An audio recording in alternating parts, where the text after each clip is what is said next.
Alright, YouTube, Sweaty6, I am back again for another map breakdown here on Donwozi's YouTube channel. So we'll get this party started right away. Off the rip, this is Peace Control practice map. This map is nuts. I love the freedom that it feels. It doesn't feel like any other maps giving you this much freedom for all these drills. You can do it in your own style, but the whole goal is to make sure you take as least amount of damage as possible and doing it as fast as possible. Now we have three modes down here. Practice mode gives you invincible HP, auto reload, and no jump fatigue. Hard mode gives you a limited amount of HP, auto reload, and jump fatigue is off. Challenge mode is the same as hard mode, but there's a pressure mode added to it as well.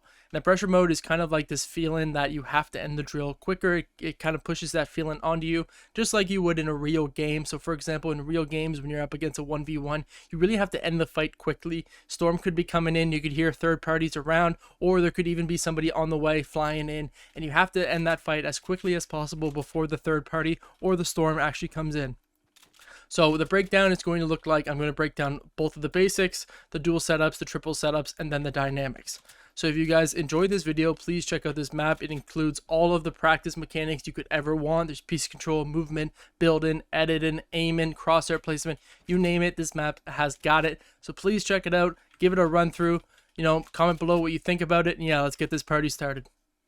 To start this party off, let's run over the basic piece control drills. These are common scenarios that you have probably seen before in other maps. The scenarios here replicate common in-game situations. The goal here is to recognize what piece control techniques are needed. However, the drill is open, which leaves you with the ability to decide how exactly you want to piece up your opponent. In-game situations won't be exactly how you practice them. Therefore, being comfortable with different builds, edits, and peaks can properly prepare you for in-game fighting.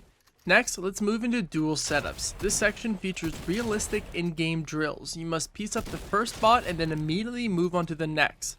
This section practices a situation where you piece up your opponent, land a huge shot, and then follow your opponent and piece them up again. Speed is very important. Try to piece up the second opponent as fast as possible. Remember, try different edits, builds, and peaks with each rep to best prepare yourself for in-game situations.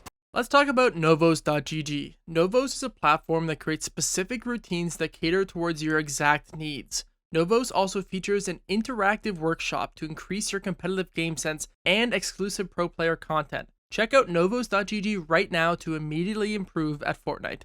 Moving into the hardest section, triple setups. This is similar to dual setups, however now there is a third bot that will spawn. This is the most realistic piece control drill. This simulates an in-game situation where you piece up your opponent the first time, they escape but you're fast enough to catch them, they still slip out again but you're able to piece them up and finish them off. Piece control is best utilized at a fast pace. Catching your opponent off guard due to your speed is the best way to properly utilize piece control.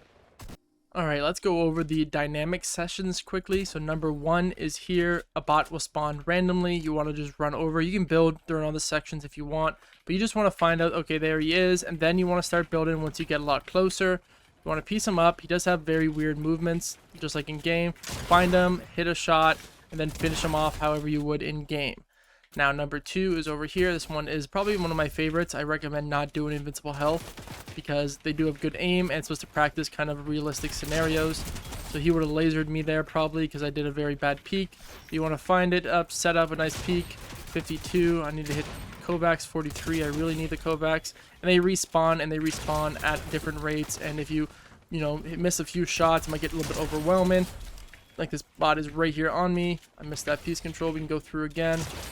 174 and then finish them off. Now over here in tunnels, this one is where you just place all the builds like this. Just run around, kind of building up like this, doing whatever structure you need to build. That was a high wall that I missed. Whoopsies. But just go down, keep building through all the way around. It's completely random. Gets you used to it. Another high wall. And you just want to keep going like this.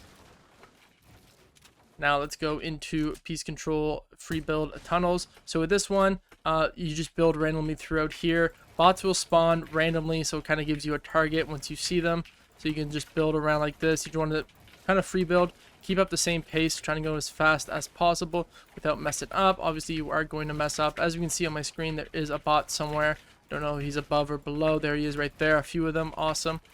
So let's just piece him up, drop down, get the piece up, get the 174, and then finish him off. I hear another one somewhere. ratting around. But you just keep going like this, find the bots, and then finish them off with some nice shots. However you want to do, and then boom. Now finally is the free build. This one is pretty self-explanatory, different speeds here, and you just want to run up here, you know, start cranking out whatever your technique is. Let's say you do a simple retake, which is something like this, off to the side, place this wall, jump up, and then keep going all the way up like this. This is just to kind of like the end warm up, just a free build, do tunnels, whatever you want to do. So yeah, with that, let's get into the conclusion of the video. Alright, final time I mention this, I promise. But for your sake of practice and improvement, do not practice the exact same piece control technique for one drill. This builds a bad habit and really limits your improvement. Don't believe me? Think about this. You practice how to piece up an opponent on a ramp in one way. You get into a fight in game, you have a huge advantage. However, your opponent does not position himself in the exact same place as if you practiced. This throws off your entire flow of the fight, causing you to make a mistake which you end up dying for. Fortnite is a game where every fight will require different skills, and forcing yourself into a situation where you're only comfortable with one option can lead you into a path of frustration. This map gives you the option with each drill to practice different approaches to piece control, so please utilize it. Alrighty, we are at the end of the video, so hopefully by now you know what to expect from all of these sections, how to complete them, and again, there isn't really a way to complete them. You just want to use your own style and end with a right hand peek. Now, first off, giant shout out to Donwozi. He spends so long creating these maps, and I honestly have absolutely no idea how to do any of this. I don't even know how to get a picture in these little like TVs or whatever. So big shout out for him. He spends an eternity on these maps, and it honestly shows it. So second shout out is my own YouTube channel and my own socials. It is just Sweaty6ix on YouTube, Instagram, Twitter, Twitch, everything. It's just Sweaty6ix. So check me out if you want to see competitive content with VOD reviews, analysis, guides, you know, you name it, it's on there. But anyway, I'm so grateful that I got to create this video, and I'm excited for the future videos that I hopefully will be able to create, you know, depending on how the views do in this one. But anyway, thank you guys so much for watching. Make sure to check out everybody, including myself. Wink, wink. But yeah, cheers.